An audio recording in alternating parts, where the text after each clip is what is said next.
മാധ്യമങ്ങൾ ഒരുപാട് ചർച്ച ചെയ്ത ഒരു കസ്റ്റഡി മർദ്ദന കൊലപാതക ആരോപണമാണ് മലപ്പൂർ താനൂർ കസ്റ്റഡി കൊലപാതകം. താമർ ജിഫ്രി എന്ന യുവാവിനെ അതിക്രൂരമായി പോലീസ് മർദ്ദിച്ചു കൊന്നു എന്നാണ് കേസ്. ഈ കേസിന്റെ അന്വേഷണം അട്ടിമറിക്കാൻ പോലും, അതായത് ഈ പോലീസ് അന്വേഷണവുമായി ബന്ധപ്പെട്ട കാര്യങ്ങൾ അട്ടിമറിക്കാൻ പോലും ഉന്നത പോലീസ് ഉദ്യോഗസ്ഥർ, സുജിത്ത് എന്ന് പറയുന്ന ഒരു ഉദ്യോഗസ്ഥൻ ഒക്കെ തന്നെ ശ്രമിച്ചു എന്നുള്ള വാർത്തകൾ ഏതാനും മാസങ്ങൾക്ക് മുൻപ്, ഏതാനും വർഷങ്ങൾക്ക് മുമ്പൊക്കെ നമ്മൾ കേട്ടതാണ്. ഇതുമായി ബന്ധപ്പെട്ട അതിനിർണായകമായ ചില CCTV ഫൂട്ടേജുകളും ദൃശ്യങ്ങളുമാണ് ഇപ്പോൾ പുറത്തു വന്നതായി ഒരു മാധ്യമം അവകാശപ്പെടുന്നത്. തീർച്ചയായിട്ടും ഇയാളെ കസ്റ്റഡിയിലിട്ട് പോലീസ് ക്രൂരമായി മർദ്ദിച്ചു കൊല്ലുകയായിരുന്നു എന്ന് തന്നെയാണ് ബന്ധുക്കൾ ആരോപിക്കുന്നത്. അത് സംബന്ധിച്ച് അന്വേഷണവും പരാതിയുമൊക്കെയാണ് ഇപ്പോൾ നടക്കുന്നത്, അല്ലെങ്കിൽ അതുമായി ബന്ധപ്പെട്ട ഫോളോ അപ്പുകളും ഒക്കെ തന്നെ നടക്കുന്നുണ്ട്. എന്തൊക്കെ വന്നാലും ശരി, ഇത്തരത്തിൽ കസ്റ്റഡി മർദ്ദനങ്ങളോ കൊലപാതകങ്ങളോ ഒന്നും അംഗീകരിക്കാൻ നമുക്ക് സാധിക്കില്ല. താമർ ജിഫ്രി എന്ന യുവാവ്, അയാൾ എന്ത് തെറ്റുകാരനായിക്കോട്ടെ, അയാൾ മയക്കുമരുന്ന് കടത്തുകാരനായിക്കോട്ടെ, കള്ള പണക്കാരനായിക്കോട്ടെ, ആരുമായിക്കോട്ടെ, പക്ഷേ അയാളെ നിയമപരമായി കോടതിക്ക് മുന്നിൽ ഹാജരാക്കി ശിക്ഷിക്കേണ്ടതിന് പകരം പോലീസ് ക്രൂരമായി മർദ്ദിച്ച് കൊന്നു എന്നുള്ള ഇക്കാര്യമൊന്നും ഒരിക്കലും അംഗീകരിക്കാൻ സാധിക്കില്ല. താമർ ജിഫ്രി കൊല്ലപ്പെട്ട രാത്രിയിലെ താനൂർ പോലീസ് സ്റ്റേഷനിലെ CCTV ദൃശ്യങ്ങളാണ് ഇപ്പോൾ പുറത്തു വന്നിരിക്കുന്നത്. താമർ ജിഫ്രിയും സംഘത്തെയും പോലീസ് സ്റ്റേഷനിൽ എത്തിക്കുന്നത് ദൃശ്യങ്ങളിൽ നിന്ന് വ്യക്തമാണ്.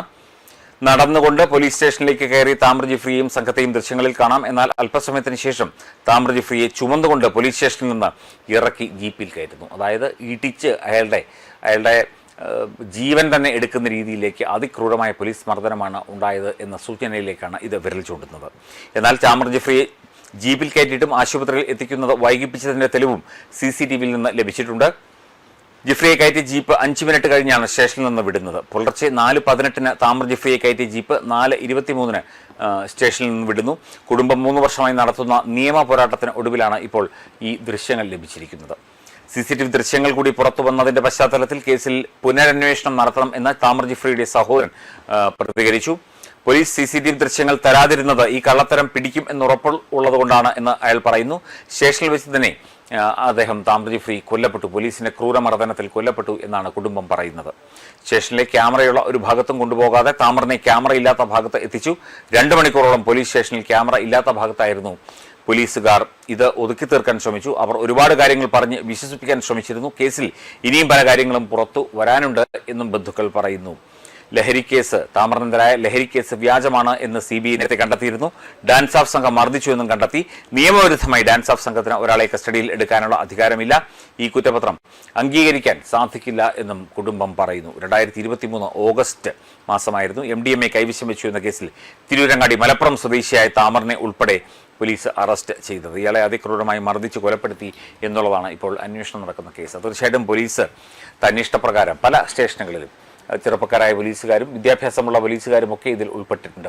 ക്രൂരമായി മർദ്ദിക്കുക, ആരെയും മർദ്ദിക്കാനുള്ള അവകാശം, 3-ാം മുറ എന്ന് പറയുന്നത് കയ്യിലെടുക്കാനുള്ള അവകാശം പോലീസിന് ഒരു നിയമപാലന സംവിധാനത്തിനും ഇല്ല.